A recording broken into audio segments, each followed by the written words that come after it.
नमस्ते दोस्तों, एक बार फिर आरटी एंड रेवेन्यू समस्या समाधान मंच पर सभी का स्वागत है। आज हम बात करेंगे अपनी जमीन की जमाबंदी पर।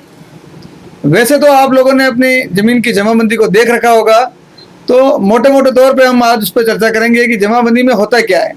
जमाबंदी अपने संपत्ति या अपनी भूमि के टुकड़े की रिकॉर्ड को संधारित करने हेतु बनाई जाती है, जिसमें वह जमीन किस व्यक्ति के नाम पर दर्ज है और किस क्रमांक पर दर्ज है और किस तरह से उसको व्यवस्थित किया गया है।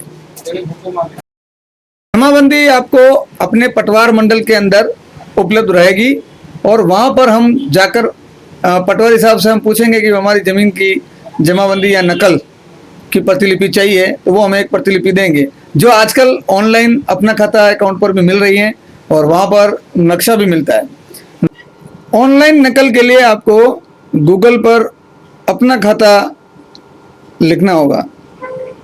तो जो फर्स्ट अपना खाता वेबसाइट है वहाँ पर आप जाएंगे तो उसके होम पेज पर जमाबंदी का विकल्प आएगा, उसको क्लिक करेंगे तो वहाँ पर जिला और तहसील और गांव का नाम जो आपको ढूंढ के निकालना है, और हिंदी की वर्णमाला भी दे रखी है तो उससे भी निकाल सकते हैं। और इस प्रकार हम गांव तक पहुंच जाएंगे। फिर वहां पे 3 ऑप्शन आएंगे, खाता संख्या, खसरा और नाम से। यदि आपको खाता या खसरा दोनों में से किसी एक की जानकारी है तो वो डालकर नकल निकाल सकते हैं, या फिर आप नाम से भी ढूंढ सकते हैं। तो जैसे आप नाम डालेंगे तो उस पूरे गाँव में या उस पूरे गाँव की जमाबंदी में उस नाम के जितने जितने भी व्यक्तियों की जमाबंदी की नकल होगी वो वहाँ पे प्रदर्शित होगी। इस प्रकार आप अपनी नकल को ढूंढकर भी प्राप्त कर सकते हैं।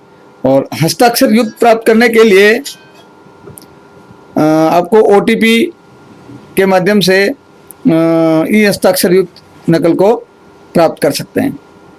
और अब आते हैं हम जमाबंदी में। जमाबंदी में ऊपर ही ऊपर जो खाता संख्या होती है वो राजस्व विभाग द्वारा संधारित की जाने वाले खाते का क्रमांक होता है, और एक खसरा नंबर होता है जो भूमि को बहुत सारे टुकड़ों में बांट दिया जाता है, उनको आराजी या खसरा बोलते हैं, और वही हमारी जमाबंदी में लिखे होते हैं, खसरा नंबर। और ऊपर जो अपना नाम होता है, जहाँ धारक भूधारक का नाम होता है, वहाँ पर अपने किन किन व्यक्तियों के नाम पे दर्ज है या किस प्रकार दर्ज है वो होता है।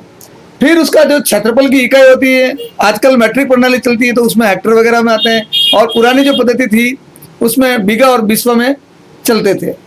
और एक जमाबंदी में आता है नया और पुराना अकाउंट। तो नया जो खाता होता है वो वर्तमान खाता होता है, और जो पुराना खाता होता है ये हमारे को वहाँ पुराने रिकॉर्ड को निकलाने में सहायता करता है। ये जो सभी आराजी या खसरा जो होते हैं, इनके जो क्षेत्रफल होता है उनकी टोटल नीचे होती है, और इस टोटल से ही हम ये पता करते हैं कि कुल कितनी भूमि है।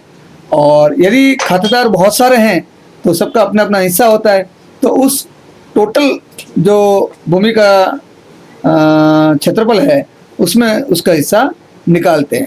इस प्रकार हम अपनी जमाबंदी से अपनी जमीन का माप तोल पता कर सकते हैं कि कितना हेक्टेयर या कितना बीघा बिस्वा अपने नाम पर है।